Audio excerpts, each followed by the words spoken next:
नमस्ते। मैं हूं आपका एआई टीचर और स्वागत है हमारे YouTube channel notebook LM classes में। यहां हम किताबों को सिर्फ पढ़ाते नहीं हैं बल्कि उन्हें सुनाते हैं। और अपनी कल्पना की शक्ति से उन्हें महसूस कराते हैं। आज हम 12th बिहार बोर्ड के हिंदी विषय की किताब दिगंत भाग 2 के गद्य खंड की एक गहरी पड़ताल, एक डीप डाइव शुरू करने जा रहे हैं। इसमें कुल 13 चैप्टर है और हमारा मिशन सिर्फ सारांश बताना नहीं है, बल्कि इन कहानियों, इन निबंधों और एकांकियों की आत्मा को समझना है। अगर आपने पहले के लेक्चर नहीं सुने हैं, तो पहले उसे जरूर सुने। तो चलिए आज की पड़ताल शुरू करते हैं। आज हम जगदीश चंद्र माथुर के एक बहुत ही दिलचस्प निबंध पर बात करेंगे। ओ सदानीरा। ये निबंध हमें बिहार के चंपारण क्षेत्र की एक यात्रा पर ले जाता है, लेकिन इसका रास्ता कोई सीधी सपाट सड़क नहीं है, बल्कि एक नदी है, गंडक, जिसे सदियों से सदानीरा भी कहा गया है। मतलब हमेशा पानी से भरी रहने वाली। और हमारे पास जो स्रोत हैं, वो कोई इतिहास का दस्तावेज नहीं है। बिल्कुल नहीं। या भूगोल की कोई किताब भी नहीं है, है ना? ये तो एक साहित्यिक रचना है। जी हाँ। इसमें लेखक के अनुभव, इतिहास की परतें, संस्कृति के रंग और वो जमीन की धड़कन, सब कुछ गंडक नदी की लहरों के साथ बहता हुआ महसूस होता है। बिल्कुल।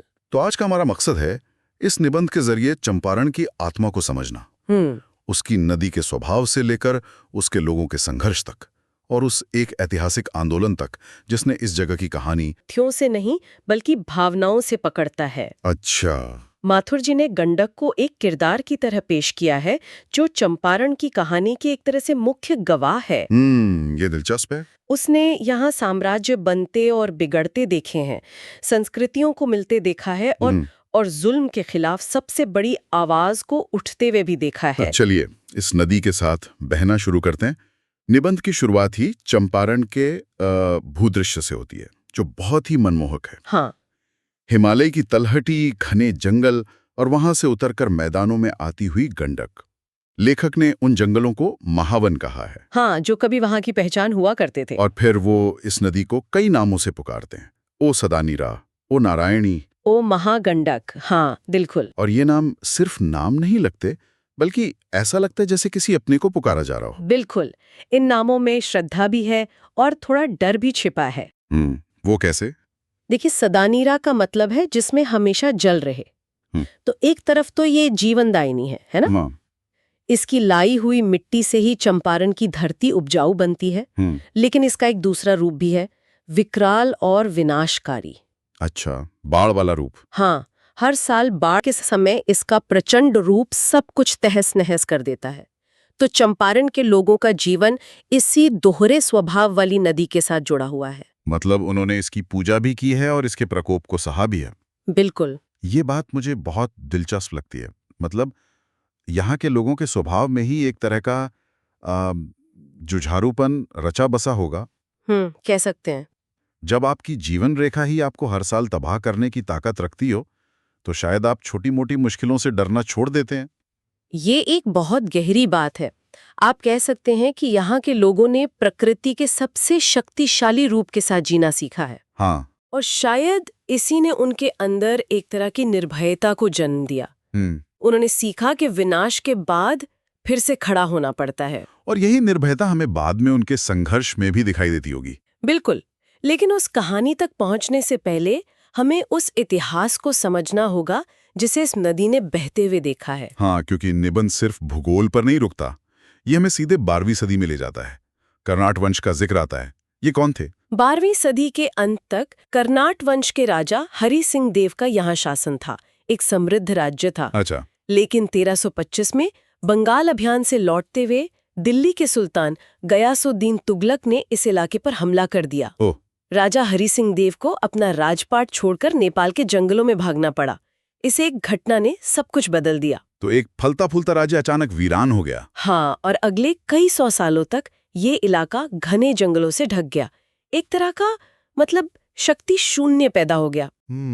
फिर इस खाली और जंगली जमीन पर दोबारा बसाहट कैसे हुई? जाहिर है जो लोग यहाँ आए होंगे वे अपने साथ अपनी संस्कृति भी लाए होंगे। बिल्कुल। और यहीं चंपारण की वो अनोखी सांस्कृतिक बुनावट शुरू होती है। इस खाली जगह को 2 अलग अलग समुदायों ने भरा। कौन थे ये लोग? पहले थे थारू आदिवासी, जो सदियों से वहीं रहते आए थे और जिनकी जड़ें राजस्थान के थार से मानी जाती हैं। और दूसरे थे धांगड़, जिन्हें 18वीं सदी में दक्षिण बिहार के छोटा नागपुर पठार से यहाँ लाया गया था। मतलब? हाँ, धांगड़ शब्द का उरांव भाषा में अर्थ होता है भाड़े का मजदूर। इन्हें अंग्रेज नील की खेती में मजदूरी कराने के लिए लाए थे। अच्छा, तो एक तरफ थारू जो जमीन के पुराने वासी थे और दूसरी तरफ धांगड़ जिन्हें मजदूरी के लिए बाहर से लाया गया। दो बिल्कुल अलग दुनियाएं। जी। इनका मिलना कैसा रहा होगा? क्या उनमें टकराव हुआ? यही तो अद्भुत बात है। टकराव के बजाय एक दूसरे में घुल मिल जाने की प्रक्रिया शुरू हुई। ये थारू अपनी कला के लिए जाने जाते थे, वहीं भांगड़ अपने साथ अपनी भाषा, अपने गीत और अपना संगीत लाए। अच्छा। वे आपस में ओरांव भाषा में बात करते थे, लेकिन दूसरों से भोजपुरी या मधेसी में। उनके लोकगीतों में अपनी पुरानी जमीन की यादें थीं, अपने लोगों का दर्द था। धीरे धीरे इन दोनों समुदायों ने मिलकर चंपारण को एक नई मिश्रित पहचान दी। और इसी अनूठी पहचान वाली जमीन पर एक बाहरी ताकत की नजर पड़ती है, जिसका मकसद संस्कृति का संगम नहीं बल्कि जमीन का शोषण था। और यहीं से चंपारण के इतिहास का सबसे काला अध्याय शुरू होता है, नील की खेती का दौर। बिल्कुल। मैंने 3 कठिया प्रथा के बारे में सुना है, पर ये असल में ठीक क्या? सुनने में तो ये सिर्फ एक खेती का नियम लगता है। ये नियम ही शोषण की जड़ था। कहने को तो ये सिर्फ 3 कट्ठा जमीन थी, लेकिन इसने किसानों की पूरी जिंदगी और आजादी को जकड़ लिया था। कैसे? नियम ये था कि हर किसान को अपनी जमीन के हर बीघे यानी 20 कट्ठे में से 3 कट्ठे पर नील की खेती करनी ही होगी। हाँ, और वो भी अंग्रेजों द्वारा तय की गई कीमत पर, जो बाजार भाव से बहुत कम होती थी। ऊपर से नील की खेती जमीन की सारी वो उर्वरता छीन लेती थी। बिल्कुल। मतलब किसान उस जमीन पर खाने के लिए अनाज भी नहीं उगा सकता था। ये एक ऐसा जाल था जिससे निकलना नामुमकिन था। मतलब किसान अपनी ही जमीन पर गुलाम बन गया था। निबंध में इस शोषण का कोई जिक्र है? ये जमीनी स्तर पर कैसा दिखता था? हाँ, निबंध में इसका बहुत भयावह चित्रण है। अंग्रेज बागान मालिकों, जिन्हें साहब कहा जाता था, के नीचे काम करने वाले कारिंदों को अमोला कहते थे। अमोला? ये अमोला किसानों पर बेइंतहा जुल्म करते थे। साहबों के आलिशान बंगले तो खड़े थे, लेकिन किसानों की झोपड़ियां मामूली बातों पर जला दी जाती थीं। हे भगवान! अगर कोई किसान बीमार पड़ जाए या साहब की सवारी के लिए अपना घोड़ा देने से मना कर दे, तो उसे बुरी तरह पीटा जाता था। एक पूरी की पूरी पीढ़ी डर के साये में जी रही थी। हाँ, ये सुनना ही कितना तकलीफदेह है। ऐसी माहौल में तो कोई आवाज उठाने की हिम्मत भी नहीं कर सकता होगा। बिल्कुल। तो फिर बदलाव की शुरुआत कैसे हुई? वो चिंगारी कहाँ से आई? वो चिंगारी एक जिद्दी और अनपढ़ किसान के दिल में जली। उनका नाम था राजकुमार शुक्ल। हाँ, मैंने ये नाम सुना है। उन्होंने ठान लिया था कि वो इस जुल्म के खिलाफ लड़ेंगे।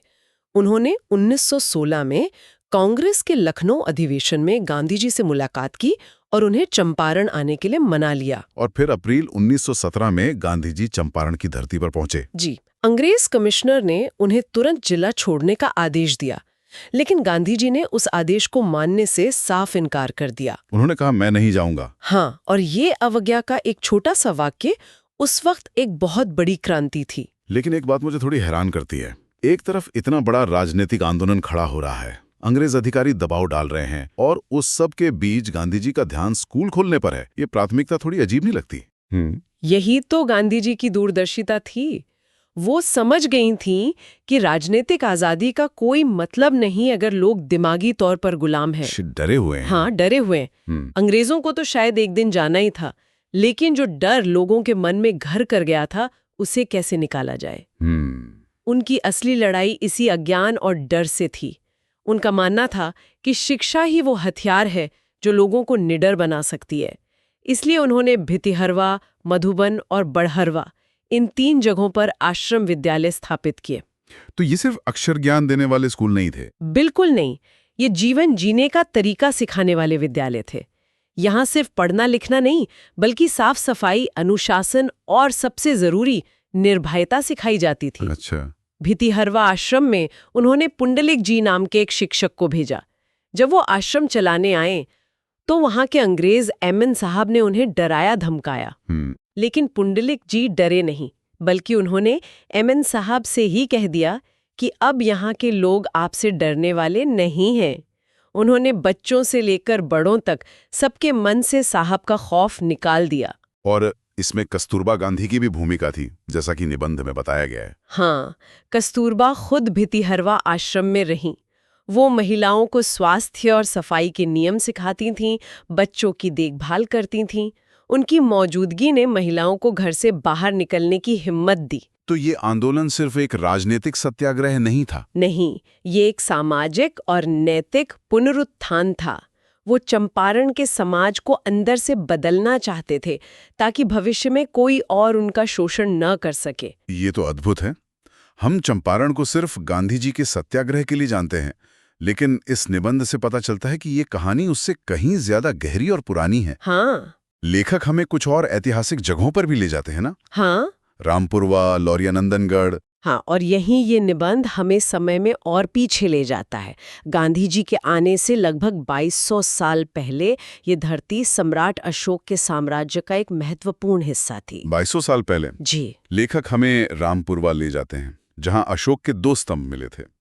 फिर वो हमें लौरिया नंदनगढ़ ले जाते हैं, जहां अशोक का एक विशाल स्तंभ आज भी उसी जगह खड़ा है। ये तो कमाल है। मतलब गांधी जी से 2000 साल पहले भी चंपारण एक ऐसी जगह थी जहां से साम्राज्य अपनी ताकत और अपने नैतिक उसूलों का ऐलान कर रहे थे। बिल्कुल, ये सिर्फ पत्थर के खंबे नहीं हैं, ये जमीन की ऐतिहासिक अहमियत के गवाह हैं। इनका आज के समय में क्या महत्व है? इनका महत्व ये है कि ये हमें याद दिलाते हैं कि चंपारण हमेशा से एक जागृत भूमि रही है। जी। ये वो रास्ता था जिससे चलकर भगवान बुद्ध वैशाली से कुशीनगर अपनी अंतिम यात्रा पर गए थे। अच्छा। यहाँ की हवा में सिर्फ नील की खेती का दर्द नहीं, बल्कि बुद्ध के उपदेश और अशोक के धम्म की गूंज भी है।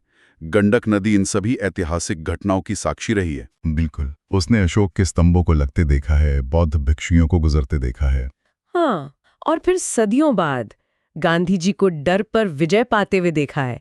ये नदी चंपारण की स्मृति की संरक्षक है।